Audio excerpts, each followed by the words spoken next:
197. Malamnya, Nana dan Indri benar-benar datang ke kediaman Chandra. Mereka langsung membicarakan apa yang Dapa katakan. Mereka berdua juga memberikan alasan ketidaksetujuan dengan rencana tersebut. Setelah dibicarakan dengan jelas, akhirnya mereka memutuskan agar Dapa dan Clara lebih dulu yang melangsungkan pernikahan. Dan setelah itu baru Davi dan Dipa menyusul secara bergantian.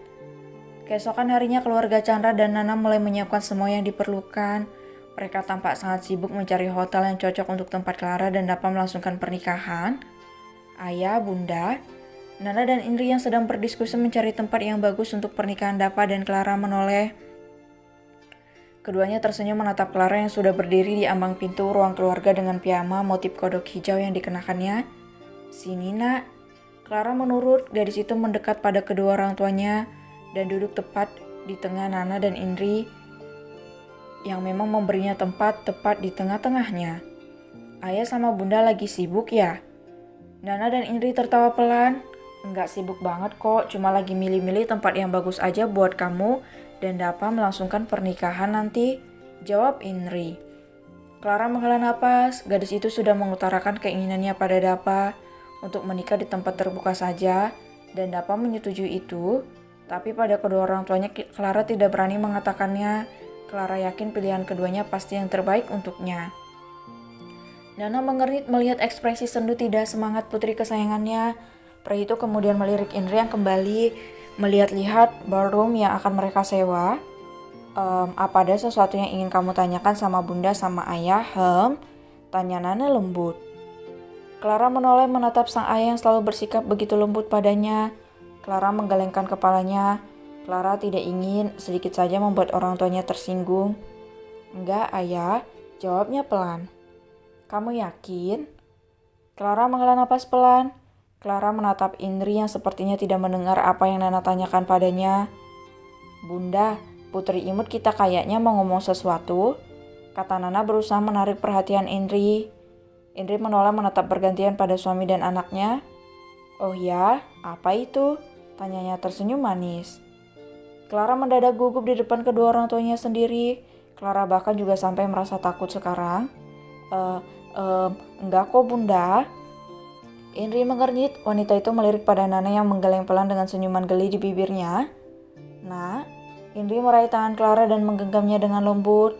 "Katakan saja sama Ayah sama Bunda." Clara menelan ludahnya.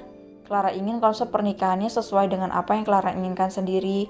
Tapi Clara merasa tidak enak hati untuk mengutarakan keinginannya pada kedua orang tuanya.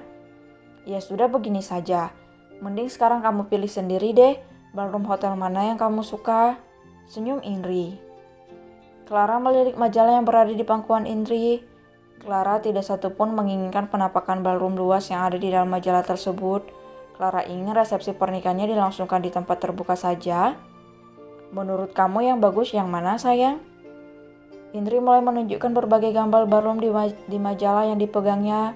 Wanita itu begitu semangat menunjukkannya membuat Clara semakin ciut untuk mengutarakan maksud hatinya. Nana yang merasa aneh dengan ekspresi putrinya mengernyit bingung. Pria itu menatap majalah yang dipegang istrinya, kemudian beralih menatap pada Clara yang terlihat sendu menatap setiap gambar ballroom yang ditunjukkan oleh bundanya. Begini saja." Nana meraih majalah yang dipegang Indri dengan lembut. "Ayah, Bunda, mungkin putri kita punya ide bagus untuk tempat pernikahannya dengan calon suaminya," sela Nana dengan lembut senyuman manis yang terukir di bibirnya. Indri terdiam sesaat. Wanita itu beralih menatap Clara yang memang sedari tadi diam saat Indri menunjukkan gambar di majalah yang kini berpindah di tangan Nana. Indri tersenyum.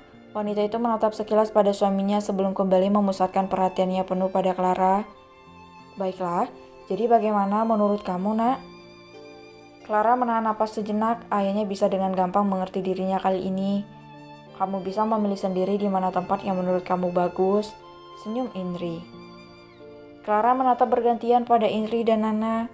Kedua tangannya meraih tangan Indri dan Nana kemudian menggenggamnya erat. "Ayah, Bunda, Clara minta maaf. Bukan Clara tidak suka dengan apa yang Ayah dan Bunda tunjukkan, tapi Bunda mengerti sayang. Bunda juga dulu begitu. Bunda memilih sendiri apa yang Bunda inginkan dulu saat Bunda mau menikah dengan ayah kamu."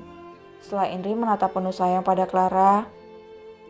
Clara tersenyum, gadis itu berhamburan memeluk Indri yang selalu menyikapinya penuh pengertian juga kelembutan. Clara dengan pelan akhirnya mengutarakan keinginannya pada Nana dan Indri. Clara juga memberitahu keduanya bahwa pihak Dapa sudah setuju dengan keinginannya. Semua persiapan sudah hampir 100%, bahkan fitting baju pengantin pun sudah dilakukan. Hari ini Clara mulai tidak diizinkan keluar rumah oleh Nana dan Indri. Clara mengikuti aturan Indri yang memang berasal dari daerah Jawa. Indri mengatakan putri tunggalnya itu perlu dipingit sebelum pernikahan.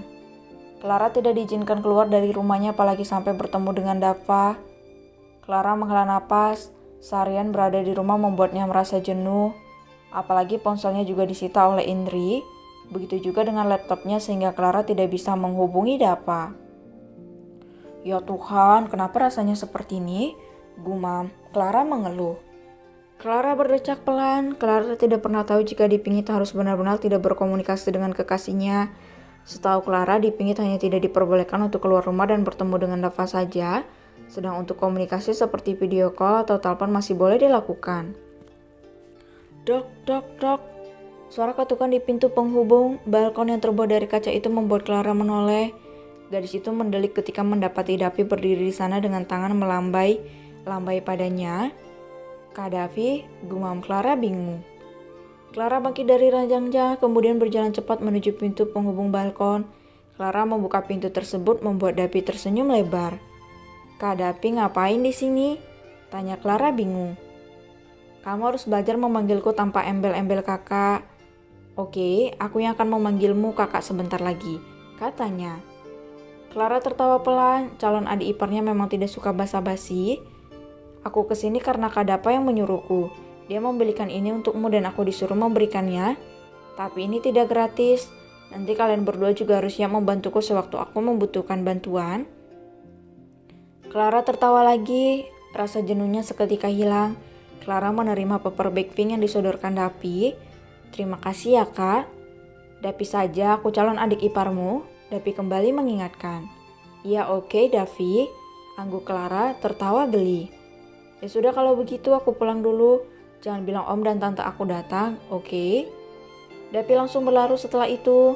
Pria dengan jaket kulit hitam itu begitu lincah menuruni balkon kamar Clara tanpa bantuan tangga ataupun tali. Clara yang melihat itu hanya bisa menggeleng. Kembaran dari kekasihnya memang sedikit konyol. Clara kemudian menatap paper bag yang diberikan oleh Davi. Katanya adalah pemberian dari Dava, calon suaminya. Apaan ya isinya?